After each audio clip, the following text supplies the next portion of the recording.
Бул комбайн маселесин сиздер билсеңиз керек. Ар бир президенттик шайлоо болобу, депутаттык шайлоо болобу, ушундай жыйындарда болобу ушул маселе айтылып эле келе жатат да ушул комбайн деп.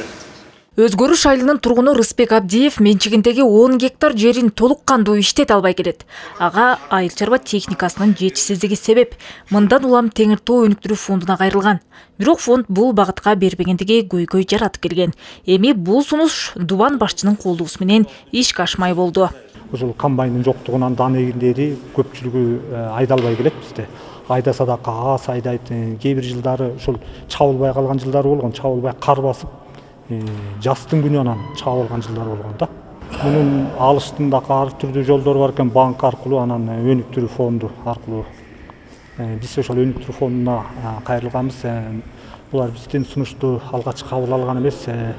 Анан эми азыр губернатордун колдоосу менен кабыл алып берип атышат. Бул ошо губернаторубуз дагы билет бул маселенин чоң маселе экендиги үчүн. Мамлекет тарабынан кандай мүмкүнчүлүктөр бар, кандай колдоолор бар, кандай жеңилдиктер бар.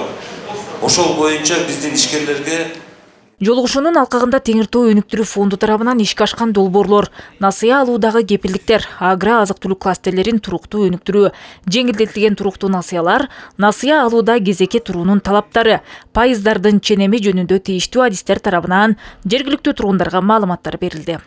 2025 жылга Ат Башы району боюнча 9 долбоорду жактырып финансирование жасадык. 9 долбоор 30 миллион 811 сомго өймө болду. Сүт багытындагы асыл тукум фермаларды көбөйтүү, сүт багытындагы бодо малдын өндүрүмдүүлүгүн жогорулатуу колдоого алынат. Мындан сырткары Дүйнөлүк банктын мөмө жемиштерди өнүктүрүү долбоорунун алкагында дыйкандарга кайтарымсыз $7,000 чейинки акча каражатынын жабдыктары алынып берилери мерчемделүүдө.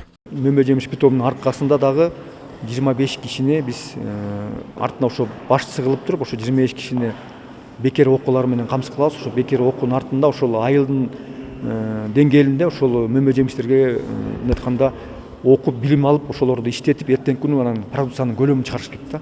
Ошо кайра өндүргөнгө кайтарымсыз $7,000 кайтарымсыз берилет. Ошону бирок бул азыркы РУАРдын жардамы менен тандоо болуп, ошол татыктууларга биз ошону беребиз. Жолугушууда туризм тармагына да басым жасалып, атайын гидтерди даярдоо сунуштары айтылды. Негизи мен оюмча туризм аябай жакшы турмуштагы жакшы экономика булактардын башында турат. Айылдарга мүмкүнчүлүктөрүнө жараша карап окуп өткөрүп, жанагы гидтерди даярдаганга мүмкүнчүлүк берсеңиздер жакшы болмок эле. область боюнча бардык аймакты билген, тааныштырган бир гид жок экен. Бир 3-4 тилде тааныштырган. Азыр Өзбекстандын, Кытайдын, анан биздин университеттер келишим түздү. Азыр 3 мамлекеттин гидтерин даярдап баштайбыз. Балдарды белгилеп, окуучу балдарды кыска курстар, анан жогору узак курска деп.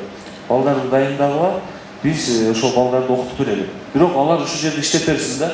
Жолугушууда жергиликтүүлөрдүн көйгөйлөрү жеринде болуп, тиешелүү маселелер боюнча түшүндүрмөлөр берилди.